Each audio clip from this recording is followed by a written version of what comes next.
Vous souvenez-vous quand Talatréon se sacrifia pour donner naissance aux gemmes élémentaires? Il les répartissa selon leurs caractéristiques. Alatréon savait parfaitement que Pyrodès vivait dans le royaume des enfers. Il décida donc d'envoyer la gemme de feu au royaume. C'est à ce moment-là de l'histoire que Pyrodès retrouva sa puissance divine destructrice. En premier temps, Pyrodès créa Akantor avec la gemme de feu. Il lui avait donné le surnom du dieu noir. Mais Astralis répliqua immédiatement par la création du Kolos avec la gemme de glace. Il devient alors le prédateur naturel d'Akantor. Pyrodès, face à sa défaite, entra dans une rage noire et en voulait à mort à son frère Astralis. C'est alors qu'il avala le reste de la gemme de feu, pensant qu'il allait acquérir suffisamment de puissance pour détruire l'œuvre de son frère, qui est l'homme. Mais il ne se passa rien, et Pyrodès était déçu d'Alatréon.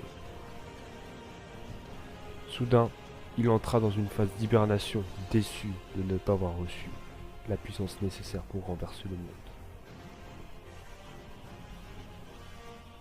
Des centaines d'années plus tard, un marin du nom du capitaine Argosy aperçut une calamité marine colossale.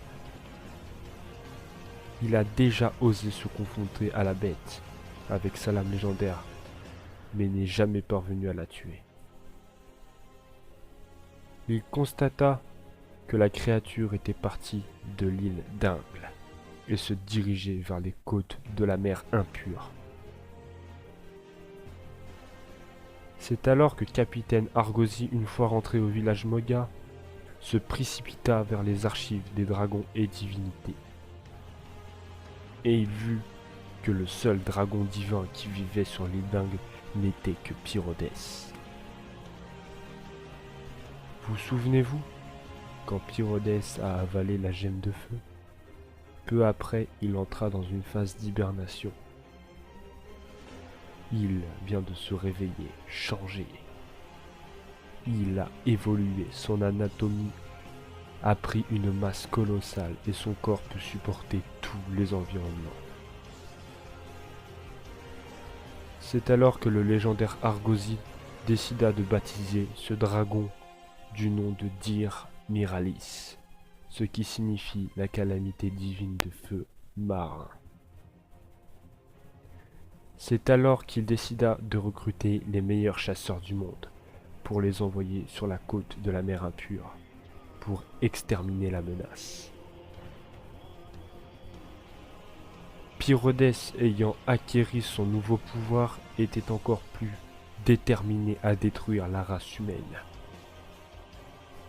Après son long voyage, il arriva près de la côte et les chasseurs l'attendaient.